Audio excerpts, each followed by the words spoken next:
Are you okay? A gorgeous woman looked down at me with concern as I panted heavily, drenched in sweat. Never in my wildest dreams did I imagine finding myself in such a situation, having led a life with little interaction with women. My name is Jake. I'm a 35-year-old single employee. I work in the marketing department of a women's fashion brand company, specifically in accessories. I'm a supervisor with a pretty decent compensation package and find the job fulfilling. However, lately, I've been facing issues with my relationship with my boss. Jake, what is this flyer? We have so many better products, why did you showcase the cheaper ones? The department head said that while thrusting the flyer draft I made towards me. His domineering attitude always takes me aback. There's an upcoming pop-up store event at a major mall, and I was responsible for the flyer. Well, malls attract people from all walks of life. We need to have affordable products so that young kids and students can easily have access to our brand, I replied. I've been in marketing for a long time, and I've always felt this in my gut. To pique the interest of folks from all age groups, we first need to lower the barrier to entry. However, the department head is always fixated on maximizing profits and has always strongly opposed my approach. He insists that the flyer should target only the affluent and not students who won't spend much. He then threw the flyer draft I made on his desk in frustration. I held back my sigh and decided to redesign the flyer. I had no choice but to follow the orders of my superior. However, deep down, I felt that our department wouldn't achieve results this way. And I wasn't the only one who felt that way. My colleagues shared my sentiment. Jake, it's always so tough for you. You have more experience in this department and always make logical points, a younger colleague of mine said with a disappointed look on his face. The department head has always been quite intimidating to me. He's a 40-year-old married man and is related to one of the company's executives. Being highly educated and well-connected, he was transferred to the marketing department just 6 months ago and became a department head. In reality, he isn't very popular among the staff. Most of the employees respect me more since I've been in the department for much longer. The department head, being overly confident because of his educational background, seemed to be irked by this.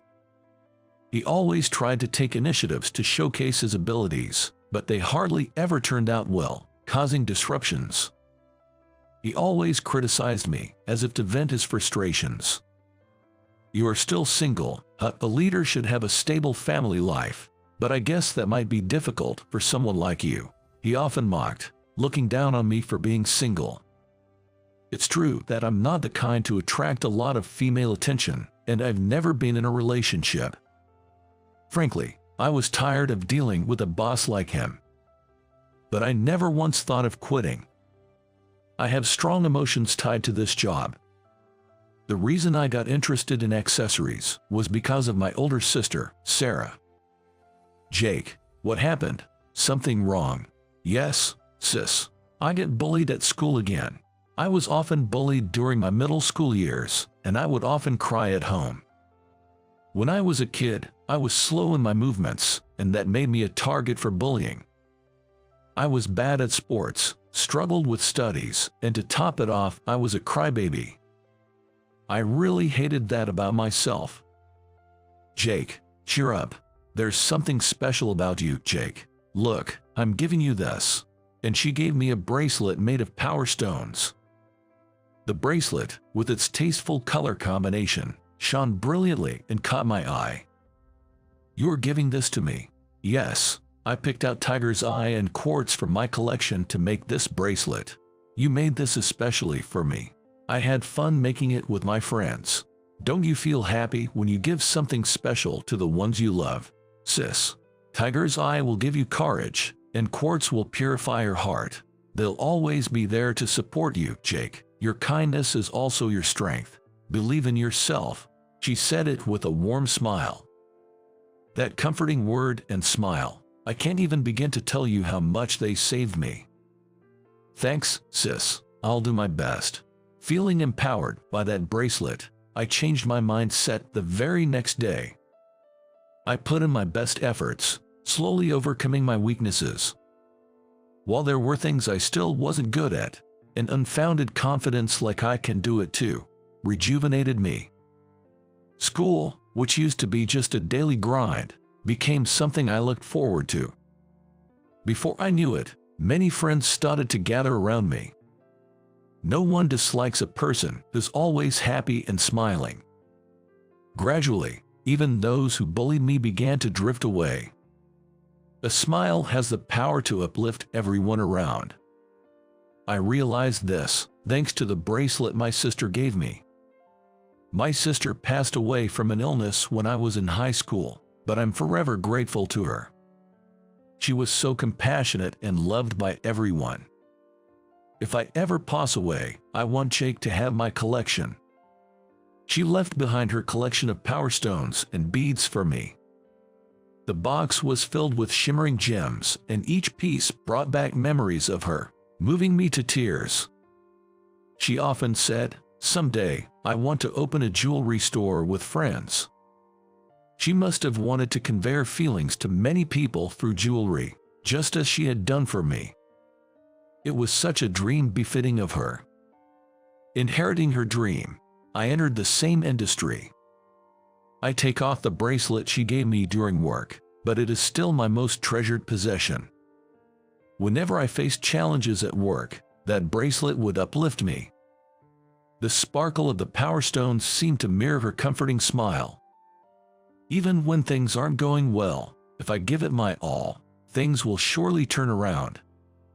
I kept a positive outlook, dealing with the stress I faced from my boss. Life was a routine between home and work, but one day, I found myself caught in an unexpected trouble. Well, I better get to work early. To prepare for the meeting in my department, I left home an hour earlier than usual. Honestly, if I went to the office at the regular time, I'd make it just fine. But on meeting days, my supervisor, the department head, always makes unreasonable demands of me. Right before the meeting, he might suddenly ask for additional documents or say things like, "It's expected that you come in before me." Feeling pretty down, I was on my way to the office when I suddenly heard a woman scream. "Help, please stop." The voice came from a narrow alleyway between two buildings. I quickly ran towards the voice. There, I saw a stunning woman in her late 20s being harassed by two thugs. "There's no need to be so scared. Come on, have some fun with us." Saying this, the thugs tried to get closer to the woman. Unable to stand by and watch, I quickly positioned myself between the woman and the thugs. Both the woman and the two thugs looked shocked at my sudden appearance. "Who the hell is this guy? She's clearly not interested. Back off.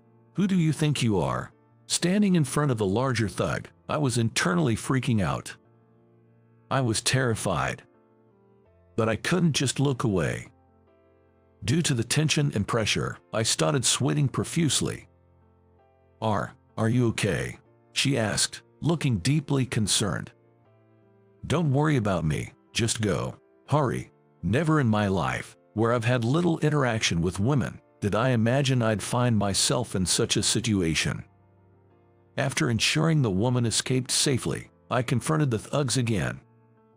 "You've got some nerve. We won't let you go." Yelling this, they swung their fists at me. I tried dodging but took a few hits. That said, I can't just retaliate here. Doing that would only further provoke them. Someone reported the commotion, and the police rushed over in a patrol car. The moment the delinquents heard the siren, they took off in a panic. I had to give a statement to the police, and as a result, I ended up being nearly an hour late to the meeting. I had called the company beforehand to let them know about the situation, but as expected, my manager, the department head, was fuming. "You were late to the meeting because you were helping a strange woman from some thugs. Seriously, Jake, get your priorities straight." Saying this, department head slammed his desk with great force. It was as if he was making an example out of me for the other employees. Everyone watched with concern, wondering what would happen next. For my part, I had no regrets about helping the woman. I felt I did what any decent person would do. But the department head kept blaming me. If you want to be forgiven, seal the deal with this boutique. This deal was the one that the department head messed up recently. Apparently, during the presentation, there were numerous errors in his documents. 1 or 2 errors might be forgivable, but too many will certainly tarnish one's professional reputation. That's why we were turned down by the client. It seems that by handing me this task, the department head is trying to blame me for his mistakes. I doubt the client's feelings would change just because I show up now. I expected to get turned away at the door, but I followed the department head's orders and visited the boutique's headquarters the following week. I was still sore from the attack by the thugs, burdened by department head's unreasonable demands, and have been having a streak of bad luck. I was pretty down. However, that day, an unexpected miracle happened to me. Oh, it's you. In front of the boutique's headquarters, I ran into the beautiful woman I had helped the previous week. She was dressed in a navy blue suit and looked as stunning as ever. But why is she here? Thank you so much for helping me the other day. I've been wanting to thank you for a while now. She said it, giving a polite nod. It's okay. I'm just glad you're safe. I reported the incident to the police, and they were able to identify those thugs. That's great news. Thanks to you, no one else will be victimized by them. I'm honored to hear that. By the way, are you here for some business with our company today? I was taken aback by her mention of the company. What? Noticing my reaction, she handed me her business card. It reads CEO, Catherine Smith. I never imagined the CEO of the company we were dealing with would be this beautiful woman. Stunned, I gave her my own business card and introduced myself. Sorry, I should have introduced myself earlier. I'm Jake. No need to be so formal. Well, actually, the reason I came here today is, I explained in detail why I had come. So, Jake, you are here to negotiate on behalf of the department head. That's fine. Our negotiation rep is understanding. If you present properly, he'll get it. With that, CEO Catherine introduced me to a male employee named Bob, the negotiations representative. Hearing what Catherine had to say, Bob would allow another presentation. Well, Jake, I'll leave you to it. Bob is the expert in negotiations. I'm rooting for your presentation. And with that, she left. I was impressed that even in such situations, she didn't make all the decisions by herself but respected the opinions of her employees. I, too, wanted to make deals based on the quality of our products rather than just connections. As a result, after the presentation, Bob agreed to the deal. Jake, your presentation was excellent with detailed explanations. Thank you.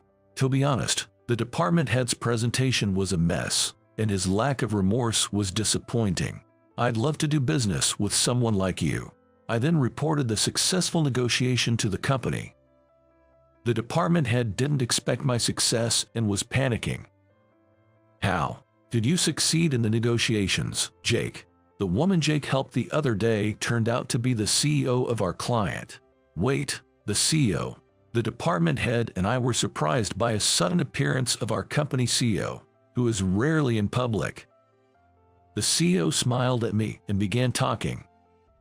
I heard about your great work from CEO Catherine. You saved her without thinking of her own safety and excelled in the presentation. Catherine praised you a lot. What? The woman Jake helped was the CEO. The department head was shocked by this revelation. But a few days later, something even more surprising happened. One day, I came to the office, and the department head's attitude was oddly subdued. Usually, he's full of sarcasm. While I was working, still feeling puzzled, I was suddenly called to the CEO's office. Nervously, I headed there, and the CEO greeted me with a smile. "Jake, you did great work. I'm thinking of appointing you as the head of the PR department." Me, the head of PR? I was shocked by the CEO's words. The PR department is the star division in our company. Normally, employees over 40, who have excelled in their respective departments, get appointed there. To think I'd be chosen for such a prestigious department, but the CEO seemed really keen on recommending me. I was just considering some staff changes. The other board members also feel you'd be perfect for the manager role, Jake. Given such encouragement, I wanted to live up to their expectations. With the next staff reshuffle, I became the youngest public relations manager in the company's history. This promotion came with a significant raise, and the manager no longer treated me unfairly. Things were truly looking up. All of this was thanks to CEO Catherine. She truly was my lucky charm. Just as I was thinking of expressing my gratitude to CEO Catherine, she reached out to me. I was thinking, as a thank you for the other day, maybe we could have dinner. I gladly accepted her invitation, and we dined at a French restaurant. The restaurant had a lovely atmosphere, and Catherine, dressed elegantly, looked radiant. But during our conversation, I was surprised to learn she was 36, just a year older than me. "I thought you were still in your 20s, CEO Catherine." Turns out I'm older than you. You must be disappointed, huh?" She chuckled adorably. As I raised my glass to toast with beer, she glanced at my wrist and gasped that. It seemed she noticed a bracelet peeking out from under my cuff. "Oh, this? My sister gave it to me. I don't usually wear it, but today I just felt like wearing it." As I said this and showed her the bracelet, CEO Catherine went stiff. I looked at her, puzzled, and out of CEO Catherine's mouth came the most unexpected words. "Is that Sarah's? You know my sister?" "Yes, because Sarah and I made that bracelet." Hearing this, we looked at each other in astonishment. Right. I vaguely recalled my sister referring to her friend as Catherine. It had been so long, my memories had become hazy. Taken aback by this unexpected connection, we spent our dinner sharing memories of my sister. Sarah was truly a wonderful person. Maybe meeting you, Jake, was a fate. I felt that deeply too. There was a special bond between CEO Catherine and me. We exchanged glances, silently understanding and feeling each other's emotions. Even without words, it was clear that love was blossoming. From there, things quickly fell into place and we started dating. After a year of dating, we decided to get married. On our wedding day, Catherine wore a unique piece of jewelry. This is something Sarah had designed especially for her wedding day.